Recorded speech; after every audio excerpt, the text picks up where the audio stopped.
We are back with Delving Deeper. I've actually forgotten the episode. I apologize, but I am joined by Tim Parsons. Tim, thank you so much for hopping on the podcast with me. Great to be here with you, Will. I love podcasts, and I love podcasts with Australian hosts. Well, this is both, so we're off to a flying start. I have to admit, I'm actually very daunted by the prospect of interviewing you because of the people we've spoken to so far, what you do sits by far the furthest outside of my sphere of interests or knowledge.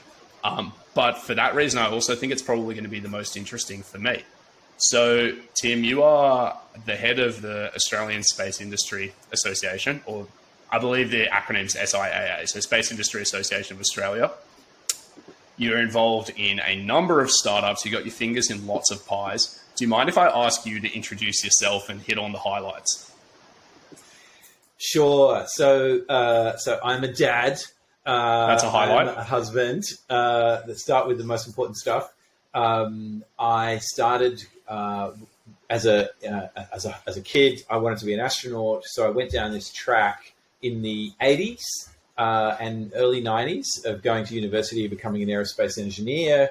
Around the time, in the end, that the space industry was slowing down, and so I ended up not being able to pursue my kind of dreams of going into space, and the jobs that I was hoping to get in places like NASA and so on didn't materialize. So I went into the internet industry for a long time, and I learned a lot about how to work inside an emerging ecosystem. You know, over the last 25 years, we've gone from a largely analog world to a world now where we all have, you know, these things, mobile phones, we're controlling our life. We almost can't imagine how even government, how health, public services, even catching a cab, how would you do that if you didn't have a mobile phone? But, you know, I remember the world before that. So I was involved in that revolution. All the way through that time, I was thinking about space. And when space started getting interesting, thanks to startup entrepreneurs and disruptors, I started leaning back into the space domain. So in Australia, that started around 2014. We started lobbying the government. We started talking to the public, doing things like this. And I started working using my work in digital entrepreneurship. I started working with early stage space companies, people like Fleet, people like Gilmore, people like Neumann Space, Sabre Astronautics, colleagues who have gone on to do amazing things in the industry. And I sort of stayed in this ecosystem / investor role where I've started to invest in space companies. And so now I find myself volunteering for a lot of different things. So one of the roles you mentioned, I'm chair of the board of the Space Industry Association of Australia. And we, you know, over the last 18 months, we've professionalized. So we've now got a CEO, we've now got a team. I'm also helping startup companies through SmartSat CRC's Aurora Space Cluster. So we're bringing together lots of different space companies. I'm an investor in Moonshot. Moonshot is Australia's early stage space investor and incubator. And I'm also part of the Cicada National Space Industry Hub, where I'm entrepreneur in residence. And I'm sharing an office, like most of us, during COVID times. So, you know, going through all the usual challenges that people go through over the last kind of couple of years. And I'm leveraging the experiences I had building, you know, internet services like yours, websites, IP TV platforms, encryption platforms, a whole range of different software things. But I'm also leveraging that business experience now into the space domain. And of course, you can imagine, you know, one of the biggest uses of space and one of the biggest components of the space sector is actually the global communications and telecommunications industry.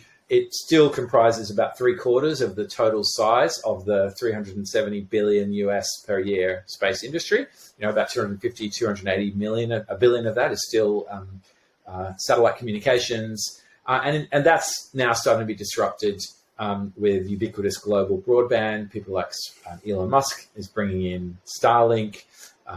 OneWeb are bringing in their network. Amazon has their Kuiper project, and there's about another 190, 200 satellite constellation projects coming up. So we're seeing dramatic change in the cost of launching things into space. We're seeing the technologies that we've developed at scale in these kinds of things. This mobile phone is basically a satellite that just happens to live in our pocket. We're using those technologies to kind of transform the infrastructure that we rely on every day for everyday life. And I'm very excited to have I'm very privileged to be working as one, a small part of the journey of getting Australia into that game in a very meaningful way, in a very serious way, so that we get to create thousands of new high-tech jobs. We get to create a whole new, much more complex, much more high-value part of the Australian economy. And, of course, inspire folks like you, inspire kids at school to study STEAM subjects, and inspire folks that there's nothing that Australians can't do to help the world with huge challenges like climate change, like how do we make a sustainable society, how do we use data and to make smarter decisions, etc. So that's a long screed. How did I do, Will? Was that on brief? That was terrific, and is also a fantastic demonstration of the challenge that that I feel like I'm under, to try and squeeze as much interest as I can out of you in just an hour, because you have so many strings to your bow, and I've got 3 or 4 conversational jumping off points planned. And I think the one that I want to start with is talking about the space industry, because you touched on a few things in there. So the first question is, why in Australia do we need a space industry policy at all? Because I think that's something that you've been pushing for relatively recently. Sure. Look, there's a number of reasons. Some of those are just outright, Australians we're an advanced country. We have the ability, the talent, the capability, and we have, sufficient investment to take a role in the global space industry. You may, if you live in Sydney, which I know you do, I live in Sydney as well, we're dealing with, a 15% per annum increase in the cost of real estate. Well, turns out the space industry has been increasing at a rate of about 15% per annum for the last decade.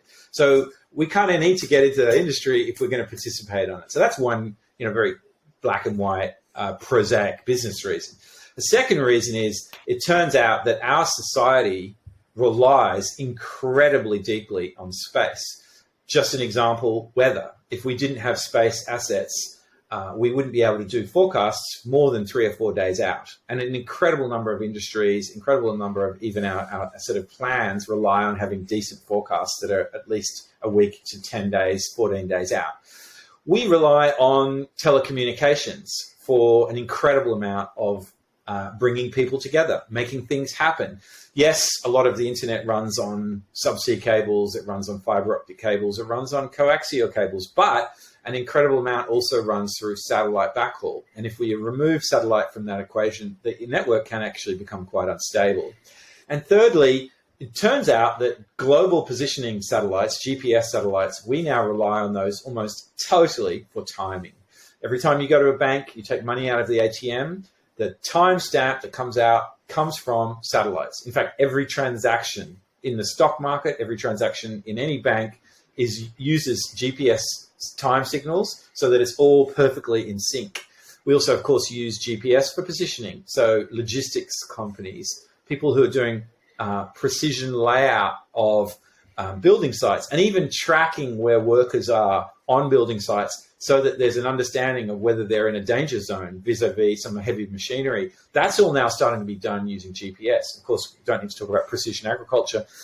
Finally, Earth observation. Think about managing the reef, managing how we understand and assess the rate of bleaching in the reef, understanding the rate at which salt is intruding into freshwater waterways, understanding how we're degrading the environment or restoring the environment, perhaps sequestering carbon through changing our agricultural practices, and so forth. So Australia is a very large country where in fact, if you include our search and rescue area, the Australian government is responsible for about 1/6 of the Earth's entire surface.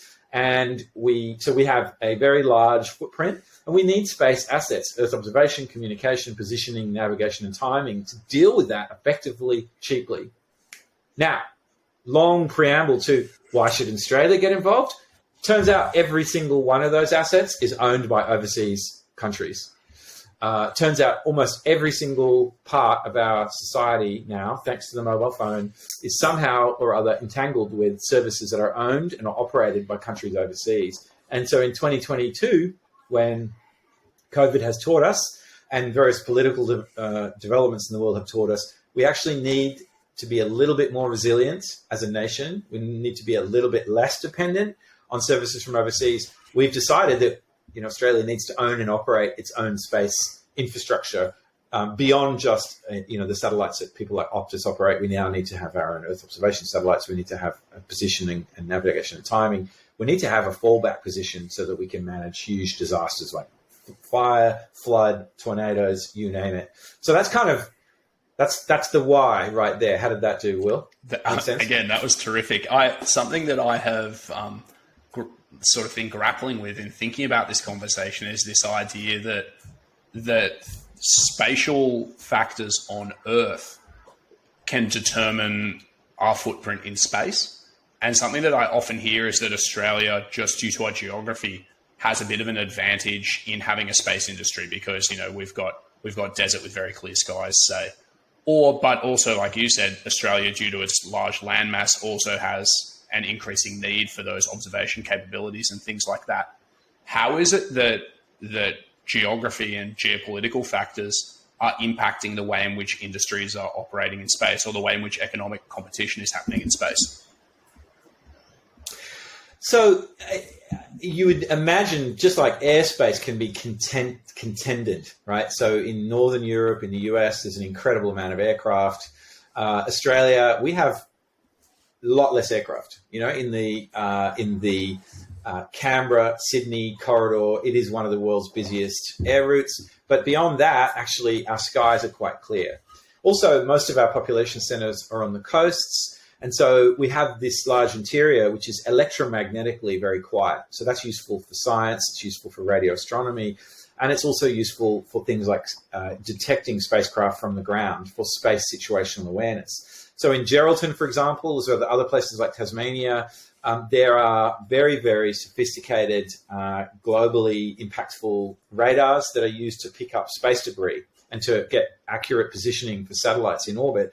And those are now kind of growing in importance. And so we have more and more countries, noticing that, Australia is a great place to receive and broadcast signals from.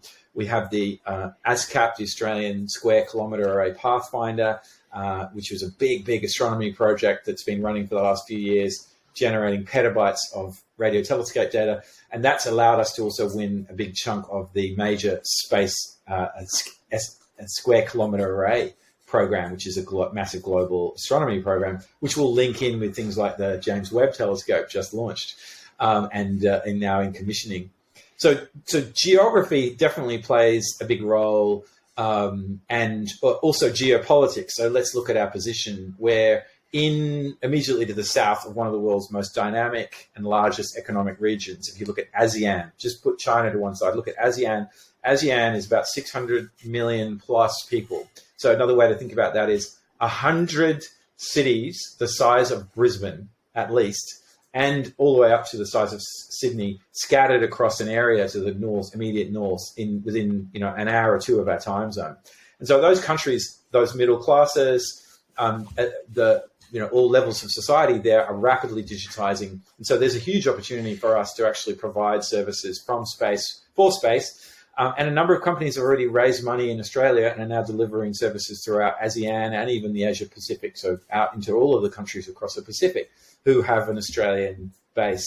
So geopolitics, of course, if we think about defense, we're very close, globally considered to be very close, operating within operating range of the contentious area, South China Sea, the Malacca Straits, all of those areas where a very large proportion of the world's trade and traffic go through. And so we have an interest in ensuring that a rules-based order is maintained. And that means, as part of the Western Alliance, we have an opportunity to forward position both our own forces as well as forces from our allies to dissuade, adventures, military adventures, right? To provide a deterrence to folks deciding to use military means rather than diplomatic means to resolve international disagreements. So those are the things that, space, of course, is used by the military to do command and control. It's used to position people and equipment. It's used to do real-time relay of satellite signals, to robots, to drones, to all sorts of different platforms. our F-35 fighter jets that Australia's just are very much ground stations for satellite services. So that's another reason. So space, from the space right down to the ground, as you said, there's this entire operating system for the Earth that covers civilian, military, and everything in between, and it goes right down to equitable access to healthcare for people in Pacific Island nations or people in remote and impoverished communities. Suddenly, a cheap device like this can be the difference between a child or a senior citizen or someone else having a better health outcome or a better educational outcome than before. And that's the thing that gets me out of bed every day. You mentioned right at the start of your answer this idea that space can be contested space. How do we determine who owns space, and how can you sort of assert ownership of an asset that sits outside of the planet? How does that work? Well, that is a huge conversation which we're going to need many, many hours to cover, but I'll give you the shorthand, which is the way that space is currently treated is it's treated the same as international waters. So in the exact same way that you talk about, you can't own space, you can't own international waters. You can exploit resources in international waters, and there are mechanisms to do that. We're developing the mechanisms now. We've had a few different countries put forward legislation to enable private companies to exploit resources in space. But it's a work in progress as to how that's going to play out in the international domain. So the best shorthand for people to start thinking about this is, well, space as a domain is identical to international waters, which is the waters that typically extend from 12 kilometers offshore any particular nation and beyond. And there's a whole area of emerging jurisprudence and practice. There's no common set of regulations that can be enforced. There are conventions. So one of the conventions in the sea, for example, if you get a mayday call, you're generally, if your own vehicle or your own ship or vessel is not under any danger, the general convention is you should go to the aid of that vehicle or that person or that vessel in distress. And if you don't do that, that may have consequences in the flag that you fly on your vessel. So that's kind of the basis. Is if we have an Australian-owned spacecraft and it's doing something that the Australian government feels is not in Australia's diplomatic, military, and/or sort of social license advantage, then that Australian-controlled satellite, well, the entity on the ground that's controlling that satellite, we can enforce Australian law on that. So that's kind of a very, very short amateur, top-down description to try to answer your question. Hopefully helpful. Well, what about in the inverse? So let's say that one of our military enemies were to decide that they're going to position something big and threatening in the sky over Australia. Do we have any recourse to stop them doing that other than, pursuing them on the ground?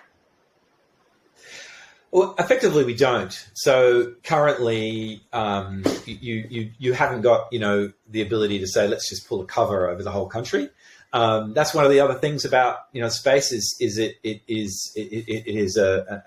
it shines transparency. When you look down from space onto the Earth, you don't see borders. You don't see any of these administrative regions. You just see this beautiful jewel of a planet, the most beautiful planet probably within 1,000 light years.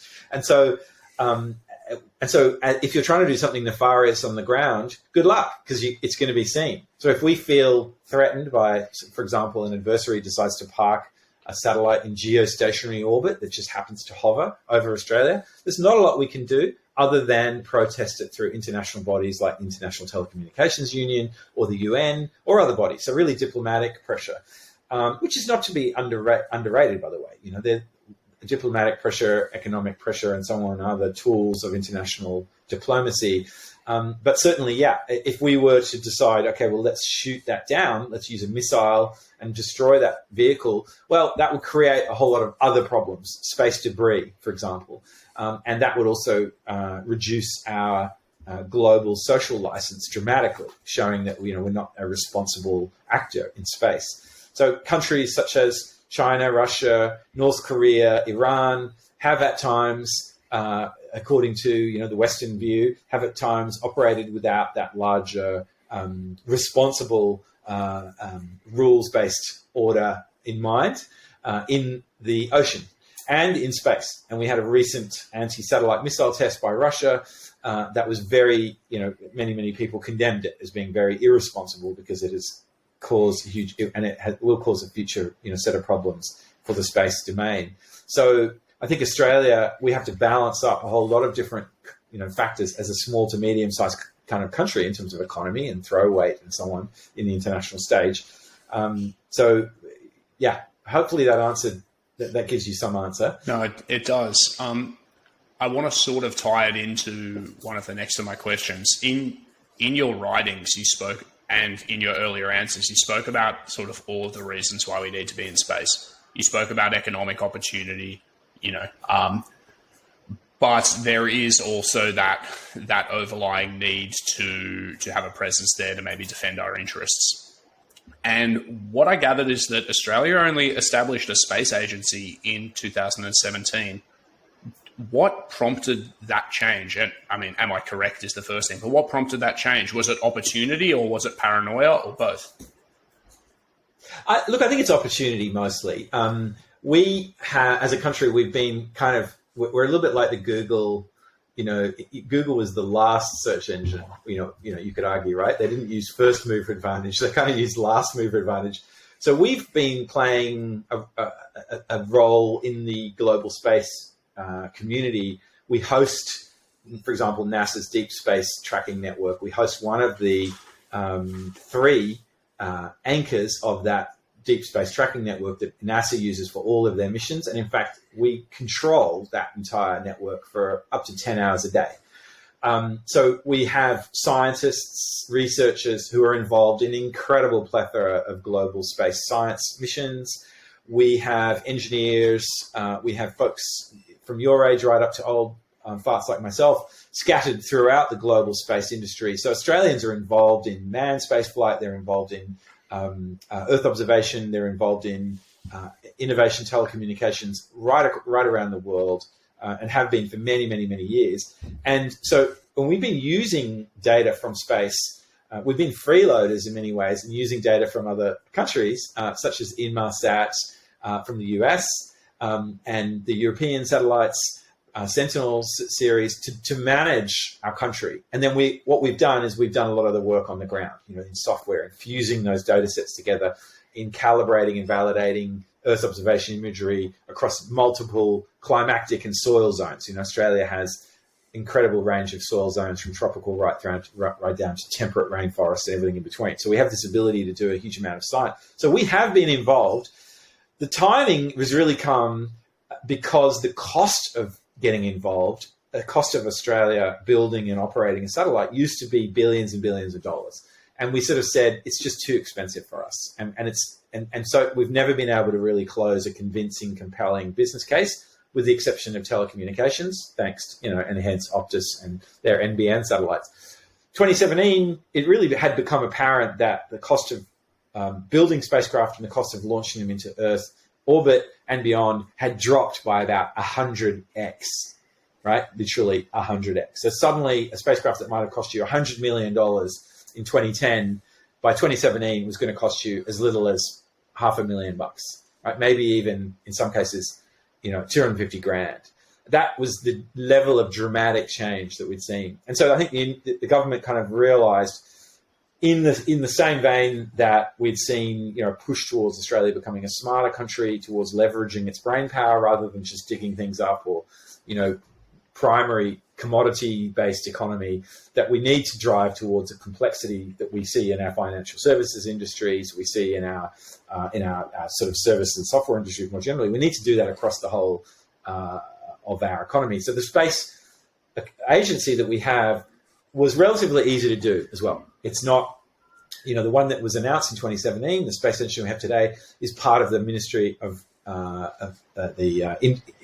Australia's Department of Industry. And so it's able to be a really powerful experiment. What we're now looking for, having successfully run this experiment for the last few years, the Space Agency has achieved an amazing amount. It sort of started operation in 2018.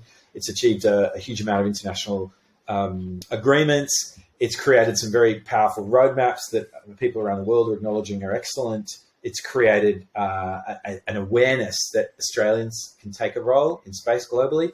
Now, what we're hoping is that the Space Agency becomes a permanent organisation, a statutory authority, or some other form whereby it's not within a federal department anymore, and it is able to really spread its wings and start to do all the things it can do within the agreements that it has in projects like NASA's Moon to Mars Artemis program and beyond, and all the other things that they're very ambitious about doing. So again, that's why we have a space agency. It was around timing and opportunity, and I think it was the right decision. I would have loved to have seen it happen earlier. That's me. I'm a space nut, but I'm very excited that it did happen, and we're learning a lot. We're creating a next generation space agency as well. We're learning how to do things in the 21st century in a different way to the way perhaps NASA has done them, in a way that's much more industry outsource focused, to build sovereign capability, to build our local opportunities here in Australia, and integrated with the world. So early in that answer, you mentioned this idea that space has become much more affordable to get into, and one of the projects that you're involved in is the New Space Alliance. And again, this one kind of went whoosh over my head in some ways, but there was a quote by Elon Musk saying that it's essentially like rebuilding the internet in space. And the idea was that putting up constellations of microsatellites could allow us to have really advanced communication, I should say, networks, and do a whole lot of amazing things in space. Can you explain what do these new space projects entail, and what's so revolutionary about them? So I think the main idea behind New Space is to increase the rapidity with which you can test and learn. So when you have a satellite that costs $1 billion to build and maybe $100 million to launch, it's just got to work. And that means you've got to create a system which is an exquisite kind of Swiss watch type situation. And so your ability to really fail is limited. So you have to build those spacecraft in a very slow iteration. So we're going to develop this one, then we're going to fly it for a few years, then we're going to learn from that, then we're going to build another one, it's another $1 billion, fly that for a few years. So that pace of innovation is incredibly slow, and that's been really, with the exception of, say, the Apollo program, the space shuttle, where it's really got strong kind of military industrial complex drive or political drive, the actual rate at which we've seen innovation in space has been very slow until recently. And the reason is that costs dropped. Suddenly, when it costs only a few $1,000,000 or even a few $100,000 to send a satellite, even a few tens of thousands of dollars to send a satellite in space, you can massively increase the rate at which you can iterate and experiment and evolve. And so that's what we've seen. So the definition of new space is this idea that the individual spacecraft is suddenly much, much, much cheaper, so that we can release one, this month, we can fly one in 2 months' time, we can fly a third one a few months after that. And so the rate of learning dramatically increases. And that is exactly analogous to how we think of .com software startups. It's that ability to do agile lean, where people are doing continuous deployment, continuous integration. They're releasing early. They're releasing even beta products to the end user. The end users are using them. They're breaking. They're fritzing. Some of the things are working. A beautiful example of this is Elon Musk has applied this to the SpaceX business. You can go online and Google how not to land an orbital class booster, and you will see the first 13 attempts to land the Falcon 9's booster stage, which all failed. Now, essentially, that was deliberate because they knew it was hard, and they knew that they had to, they wanted to launch rockets, so they were launching them anyway. So why not try and land the first stage and take up to $50 million out of the cost equation, right? So new space is defined by that philosophy, which is smaller companies failing fast, learning, going again at the rate of a startup company, and then also starting to rethink now. Okay, well, if we're learning much faster, how much cheaper can we put people in space? How could we start to develop systems specifically to specific industries, and suddenly you have this massive growth and acceleration, as I was mentioning, over the last 10 years in the space sector. So that makes space much more accessible to industry. For myself, I'm a personal trainer. I'm not likely to be an astronaut anytime soon, although maybe you'll disabuse me of that. Maybe you'll say that within 5 years I can do it. But for the average person walking around, what does this increase in accessibility to space mean? So I think what we're going to start to see is that from being this sort of kind of elitist, the right stuff, and you only get into space if a particular type of person or a particular life stage, we're going to see a real democratization of access. In the early days of the aviation industry, aviation was incredibly elitist. It was all about military and a few rich people. And then, so the kinds of experiments that we saw last year with Richard Branson and Virgin, Richard Branson flying in his vehicle, with Jeff Bezos in his vehicle, a lot of people mocked. And then Elon Musk flew 4 civilians into space, right, with Inspiration, the Inspiration mission. So that kind of development, we saw that happen at the very early days of aviation as well.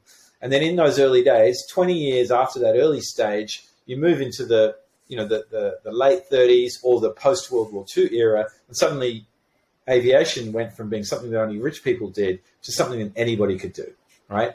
And, we saw in the 80s and 90s, thanks to deregulation, you could buy a ticket for $50 that could allow you to fly from, say, London to Belfast or Melbourne to Sydney or, New York City to Boston. You saw this kind of explosion in accessibility of international aviation. So what we're hoping is that we don't necessarily have millions of people immediately wanting to go to space, because where do you go, right? It's going to take us a long time to build those destinations. That's equivalents of, Sydney or Melbourne, Boston or New York, Belfast or London. It's going to take us generations. But what we do believe is the more people that will fly into space, such as yourself, and I expect you will fly into space in your lifetime, you will have a different perspective on the Earth. You'll have a different perspective on the universe. You'll have something that will influence how you think about sustainability. You'll think about our place in the universe. And we believe, a lot of us believe that is one of the most profound gifts of space. The first, many people argue that the environmental movement was really, grabbed everyone's consciousness when Apollo 8 came out from the backside of the moon after doing their moon, that it was the first mission to ever leave Earth orbit with people on board, went around the dark side of the moon, came out, and they took a photograph of the whole Earth. That was the first time the whole Earth had ever been seen, hanging in space, this extraordinarily vast velvet background. And here was this sort of, it wasn't quite a grain of sand, but I know the astronauts could put their thumb up and block it out. Right? The entire Earth, all of human history, every single species, every single animal, everything that we take for granted, we look outside the window and see, they could block it out with their thumb. So that is something that we want people to experience. And that's, really what we call that the overview effect. A lot of astronauts talk about it. And you'll meet an astronaut, hopefully they'll become something that's a little less, remote from your everyday experience. And universally, they take a deep breath and then they start telling you what they experienced. And you realize that there's something truly profound that we need in this day and age to help, bring meaning to what we're doing on the planet, to help drive our move towards a sustainable presence on this Earth for all 8 billion of us. Just before we started recording this, I was actually reading an article in which you were being quoted quite a lot talking about sustainability. And I found it very interesting because I remember previously watching this video in which Elon Musk and Jack Ma are being interviewed, and Elon's talking about, his excitement to go and explore Mars. And Jack Ma is saying, we should just focus on what's here and why worry about space? And it seemed quite sort of trite and silly what he was saying. But what sort of astonished me when I read the article that was quoting you was how profound your connection to Earth and to the environment happens to be as a result of your involvement in space. And you spoke a lot about the idea that our economy is constrained by ecology, by the planet that we're on, and by the fact that our existence is finite, and that we need to learn to leverage things and improve our efficiency to meet the demands of the people that will be around us. What was it? Because you aren't an astronaut. You said you gave up on that dream 30 odd years ago, but what was it that prompted you to have that revelation, and how has that led to your involvement in things like the agricultural projects that you've been involved in? Sure. Look, I think from a very early age, I intuitively sensed that space was going to be something that had a huge impact and would allow us to have a really high level mind share, I suppose, or change the course of human history is, I think, a nice turn of phrase that Elon uses. And then I had the privilege of meeting Charlie Duke, who was the commander of one of the later Apollo missions. And he spoke about how profound every astronaut who walked on the moon or who goes into orbit are affected when they look back at the Earth.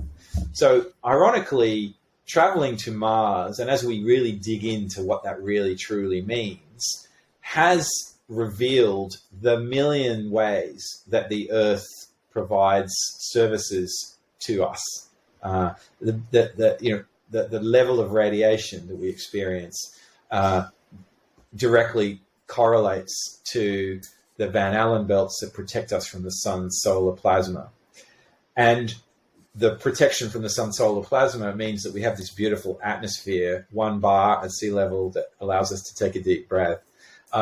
Without the kinds of measurements we've had from space, we wouldn't really have this global perspective on things like climate change. We wouldn't have the measurements that we have from CO2. We have already defeated one very, very dangerous global threat, which was the impact of CFC refrigerants on the ozone layer. We've proven that we can come together as a species. We did this in the 20th century and reduced our impact, our impact on the ozone layer. But we wouldn't have even been aware that the ozone layer was a thing unless we had gone to space.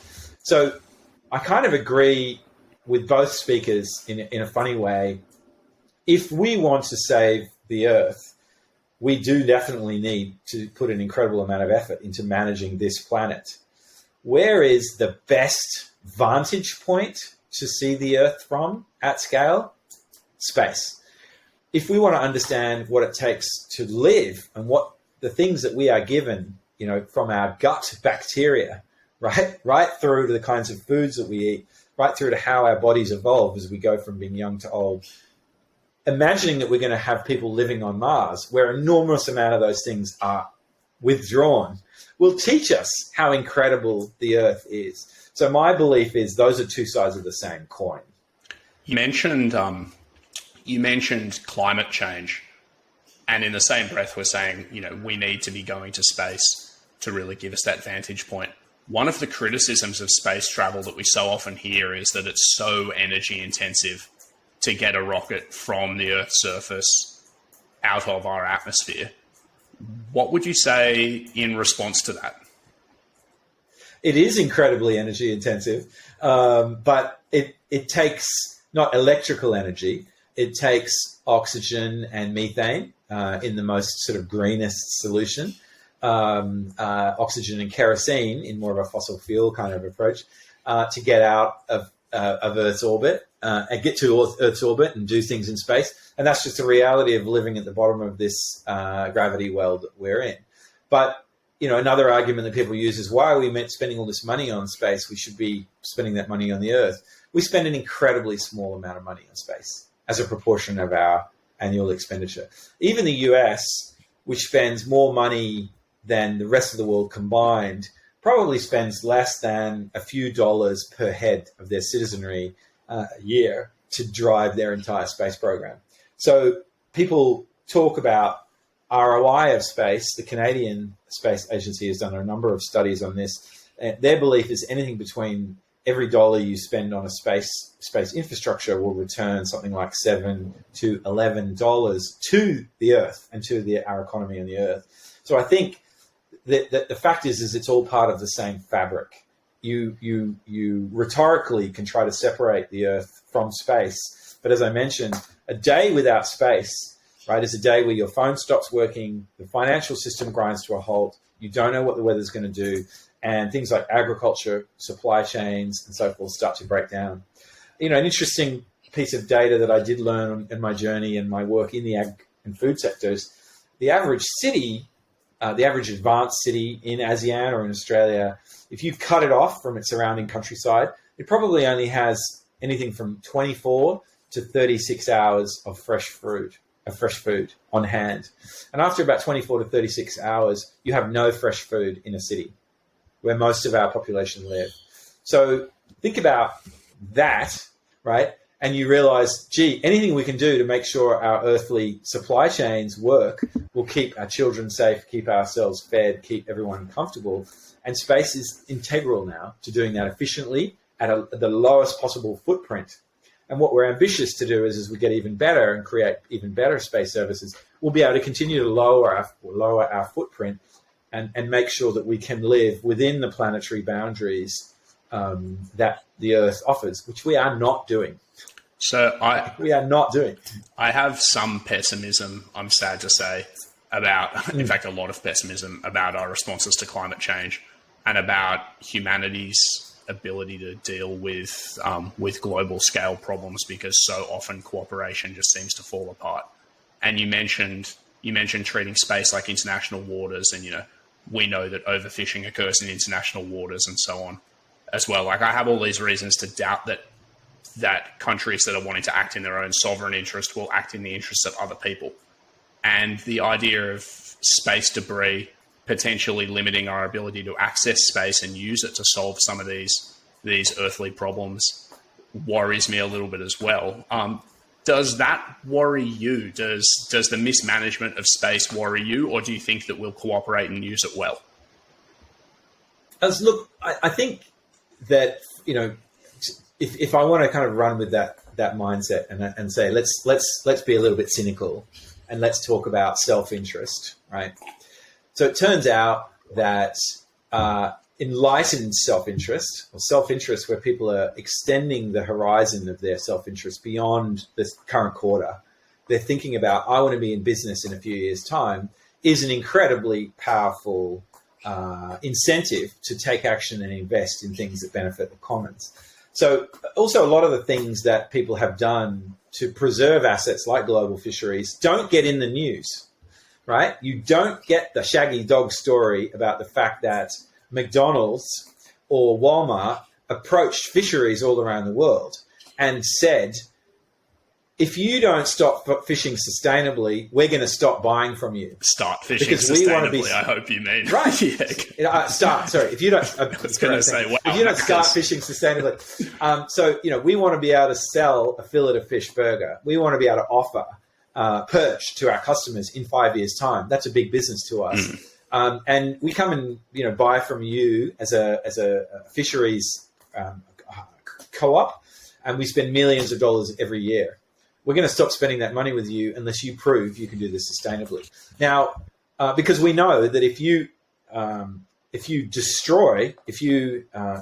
liquidate that fisheries asset, we're not going to be able to buy any food from you in 5 years' time. So start doing it, right? And that is a true story. That is exactly what is happening and does happen behind the scenes throughout the global supply chain.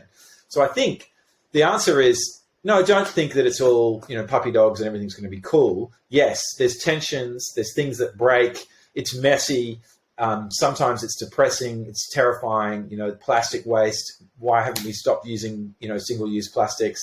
I hate those little, sushi fish you get that are plastic full of soy sauce. I hate those little things, The flip side is wherever you see that, the fact that we know about that, the fact that we're conscious, the fact that we can, in fact, measure it using space technology or ground-based technologies that are communicating to us by space allows us to make smarter choices. Whether those choices are inspired by a higher-minded, this is the right thing to do, or whether they're implied with, okay, where our business is going to be affected, our margins are going to be impacted if we forecast out to within 2 to 3 years. So that's where I think, I'm optimistic. I'm optimistic that space actually gives us the opportunity to say, science, dudes, this is what's happening.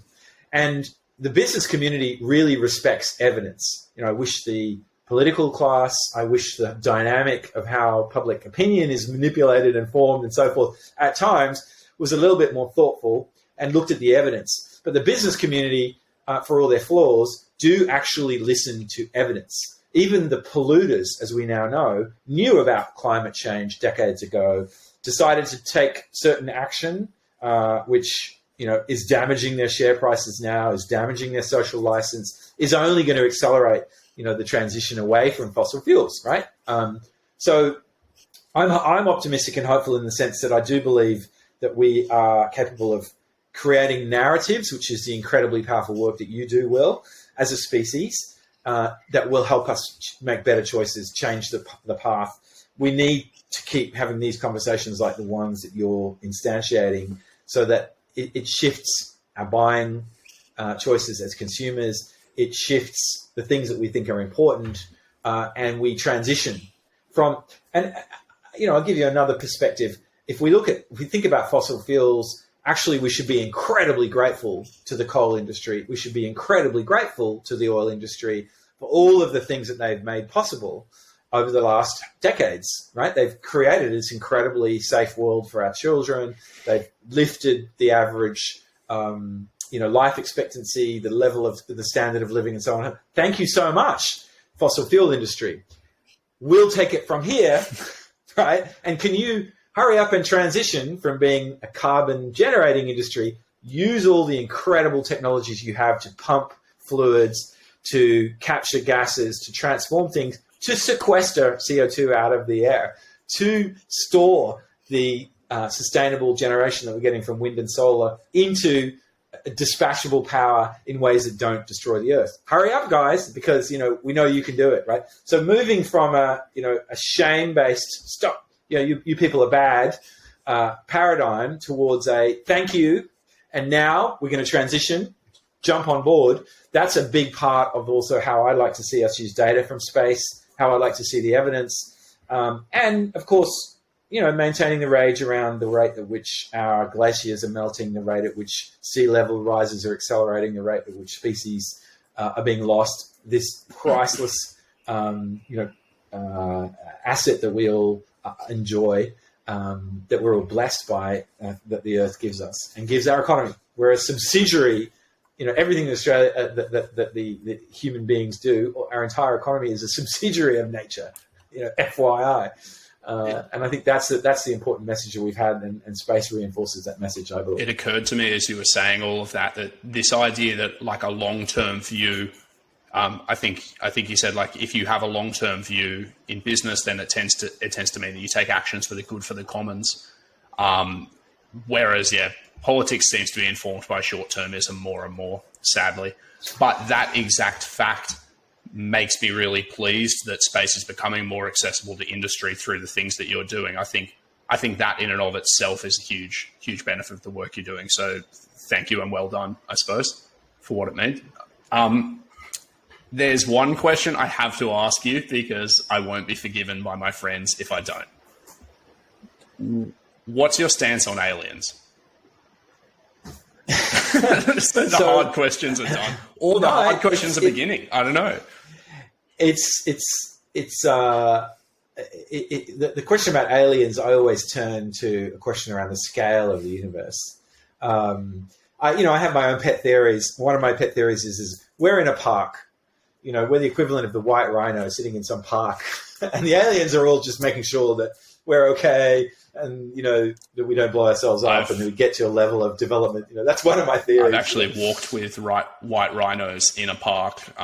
Have you? Yeah, I went with my parents to Africa for my mum's 50th, and one of the things that we did, we were staying in this lodge, and adjoining it was a reserve that had a herd of 5 or 6 rhinos, and they had armed guards walking around within about 30 feet of them, 24 hours a day, 7 days a week, to stop poachers getting in there. And it is exactly as you described. So we're walking always downwind, by the way, because they don't really like you being around. But we're walking there, just making sure that nothing's going on. They were completely oblivious to us, and very dopey. But we always had an eye on things. If aliens were doing that to us, I'd have to chuckle. Yeah, I mean, along with it's all a simulation. One of the things that I think about is that that if you imagine that the universe seems to be wired for life, right? A lot of the building blocks of DNA, RNA, a lot of the building blocks that ended up forming the engine that powers life on Earth seems to have been it's out there. It's our probes are discovering that remote asteroids, Mars, other planets, even the exoplanets around other stars, they seem to have these building blocks of amino acids. So the universe seems to be, organized to create those building blocks for life. If you think about the scale of the universe, trillions of galaxies, each with trillions of stars, spreading beyond our ability to see, due to the speed of light. The scale of it and also the scale of time tells me that that there is life. And there is life. There are civilizations that have risen. There are civilizations that have fallen. There are, its potential, given the rate of advancement that we as human beings have experienced over the last 2 centuries.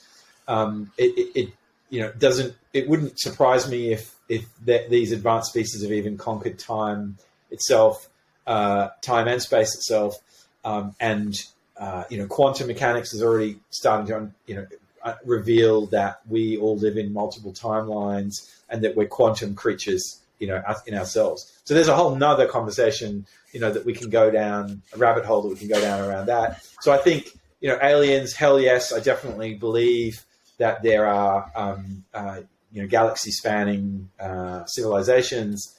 And I'm expecting that at some point in our, development, whether it's sooner or later, we'll trip over some, okay, you've gotten that far in your insight, in your development, or in your risk to yourself. And what I'm hoping is that is a process where we get to expand what humanity represents. We get to become a multiplanetary species. But I would not like us to not have the journey of becoming an interplanetary species on our own behalf before that moment.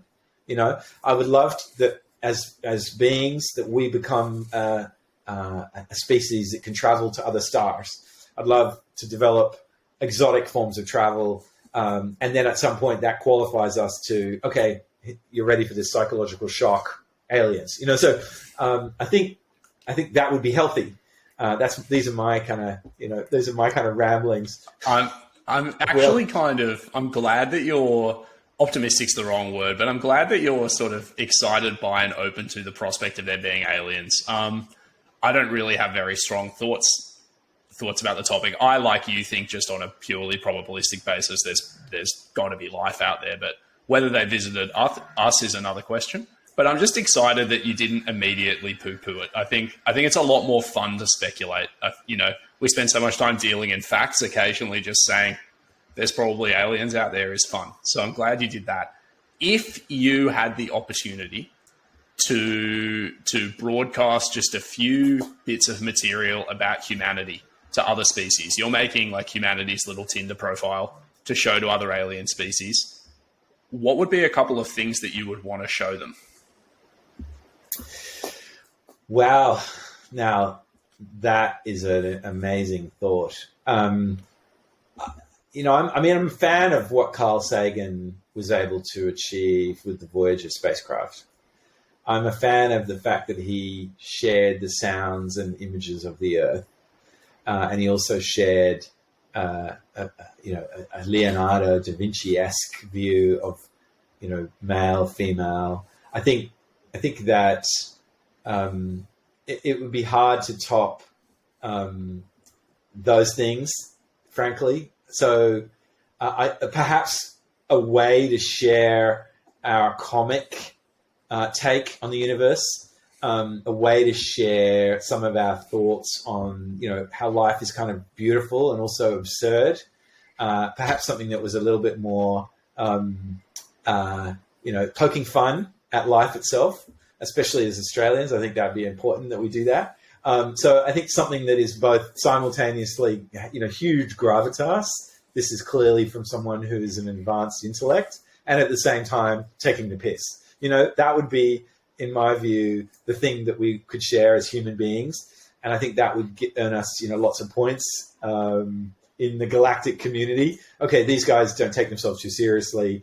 Let's chat. It could be fun, because I believe that we're heading towards a point where the most important things that we'll do is create meaning.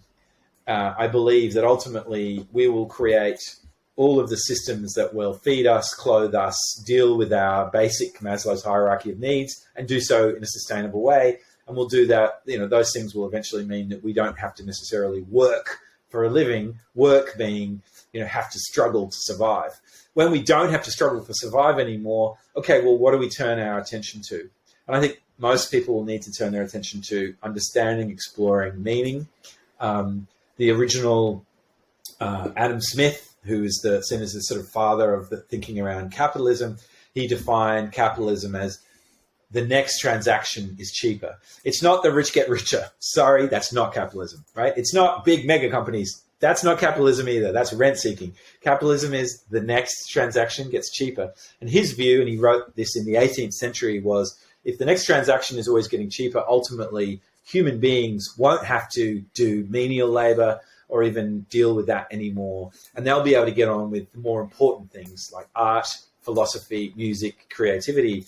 And that's actually about creating meaning and creating magic. And so I'm very hopeful that, answer your question, something profound that also, makes fun of itself. That would be what I'd love to send. So you and I are actually more similar in a lot of ways than I expected, given that I'm ashamed to admit I've never been deeply interested in space. It's only been in the last few years that I've really started to think of it. But we need you, Will. We need you in the space industry. Well, maybe. But no, when I was younger, I was fascinated by wildlife documentaries, and I would watch David Attenborough just constantly. If I stayed home from school, I'd watch the same David Attenborough documentary over and over. And I used to watch these things and learn about the animals and look at these places and think like, one day I have to go there and see that. And being shown those little things made me so cognizant of all the wonder in the world around me and sort of determined to go and find more. It fostered this sense of curiosity in me. And I feel like you might have had a quite similar experience looking at the sky when you were young, and perhaps that's why you were interested in space. Now, in the position that you're in, having done so many things and learnt so much stuff, when you look up at the night sky, what's the next step for you? What's the big unknown that you want to go and pursue, or what's the next big discovery you want to see for humanity?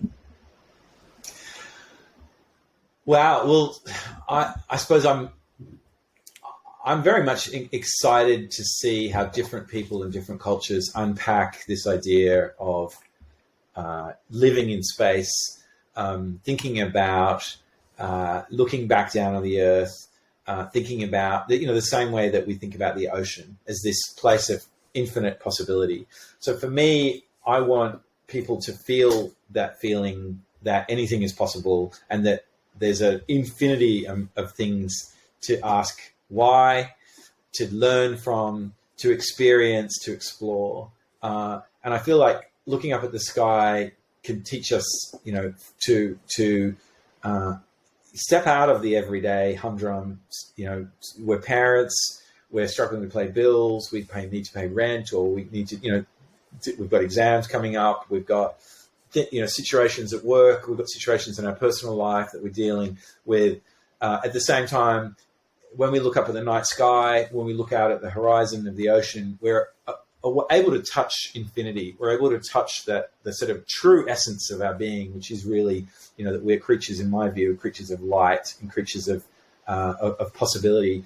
And so I think, for me, us becoming more human, us becoming more forgiving of ourselves, becoming more better at being empathizing with each other, being gracious and compassionate with each other and with ourselves, most importantly, is part and parcel of the story of, okay, well, what is our role in this universe?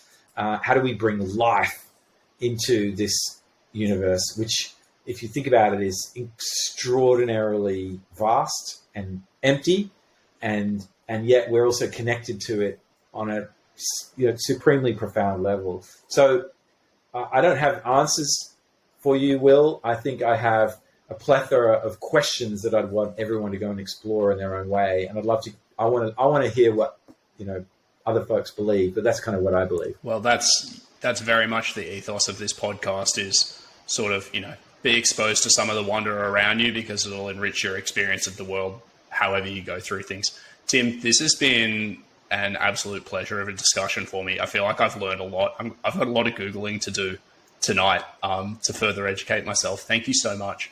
Before I let you go, can you just let everybody know where, if they'd like to get in contact with you, they can, and any projects that you've got coming up that you'd like to shout out?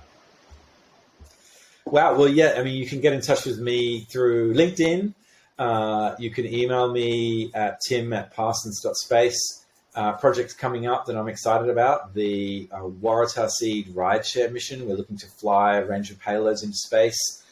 We have a number of Australian companies, in fact, this year that are flying into space across all sorts of different areas: IoT, connectivity, in-space computing, catching ADBS beacons from airplanes, a whole range of different problems, that people are looking to tackle. So I think it's an exciting year. I'm involved in a number of those things as a mentor and as an advisor. And the Aurora Space Cluster is another place. If you're a budding entrepreneur, Google that. It's a place that we're connecting up a whole lot of entrepreneurs around Australia so that they can work together on big, meaningful projects, and help them to get partnerships and help them get higher technical readiness levels, commercial readiness levels, investment readiness levels. And I think, follow me on Twitter, follow me on LinkedIn. I post and retweet things regularly in the space sector. Hopefully those would be useful starting points. Cool. Well, thank you so much again for joining me. Like I said, it's been an absolute pleasure. I very much enjoyed it. Thank you, Will. Same.